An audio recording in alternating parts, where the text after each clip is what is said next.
Hello everyone, today's video is about installing Windows 10 on this old Asus transformer, model number T100TA. First thing first, what you'll need is the already created USB flash drive, which you can make with the Microsoft tool, which is easily downloadable from Microsoft's website. Secondly, get it inserted, possibly connected to a power lead, so it's keeping the unit charged while you're doing the installation. On the left hand side you have your volume button up and down, and your power button is on the top here. Okay, just follow this procedure. So volume down, hold on to that, and then press and hold the power button until you see the flash. As soon as you see the backlight, you just let go of the button, and you can also let go of this. Okay, through this method you can choose the boot. You'll be taken to the boot devices, so you can select whichever you want. In this case, what we're going to do is we're going to choose the UEFI boot USB drive, which is this one, which contains Windows 10. Now unfortunately with this you can only install Windows 32-bit, Windows 10 32-bit, not 64-bit, because it starts throwing up an error. If you want me to sort of recreate that error, I can do that, but it just won't let you do that. If there is a way around it, please share your ideas with me, but as far as I'm concerned, that is 32-bit what we're going to install.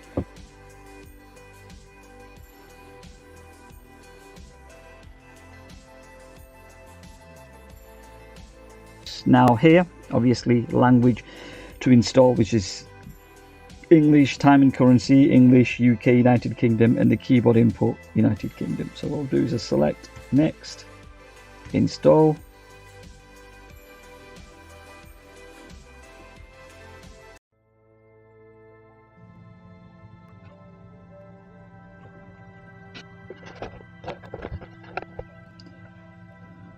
Okay, just accept the terms and conditions. There's nothing you can do to avoid that. Thank you, Microsoft. Select where it says custom install, and what I'm going to do is I'm going to delete all these partitions. Let's get shut of them.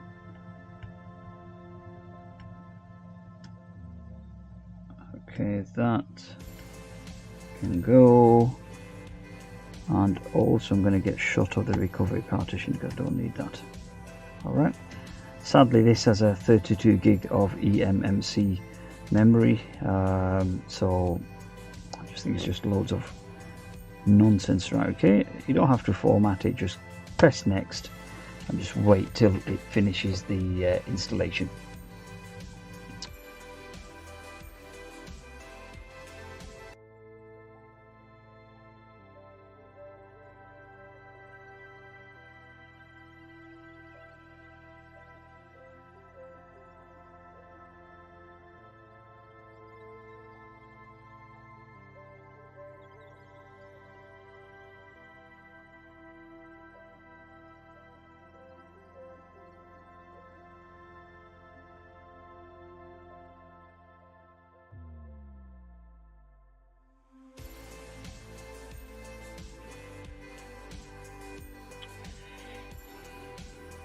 Okay, so this later.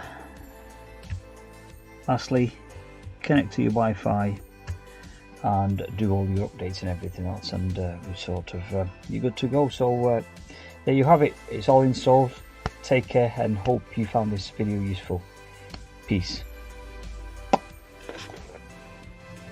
Okay, search for Asus T100TA drivers.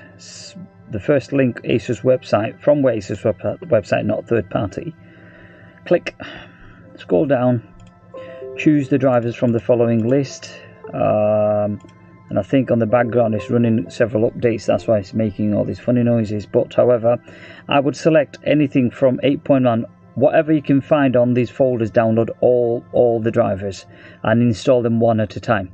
That's what I've had to do to try and sort of get this resolved.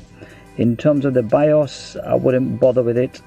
If the unit is working fine, then do not bother with it. All right, so I'm just going to download this for archive. But other than that, yeah, that's all you need to do. And then once you've installed everything, every time we install a driver, sorry, I'm just jumping Okay.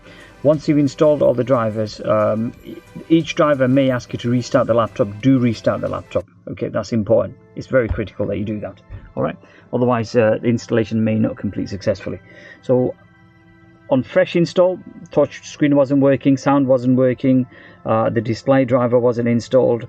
So I've had to download all of them and install them, and happy days. The touch function is working, as you can see. So I've got to go somewhere now, so I'm going to shut it down. Wish you all the best, and hope you sort of get to upgrade your Asus T100TA. Cheers. Bye bye.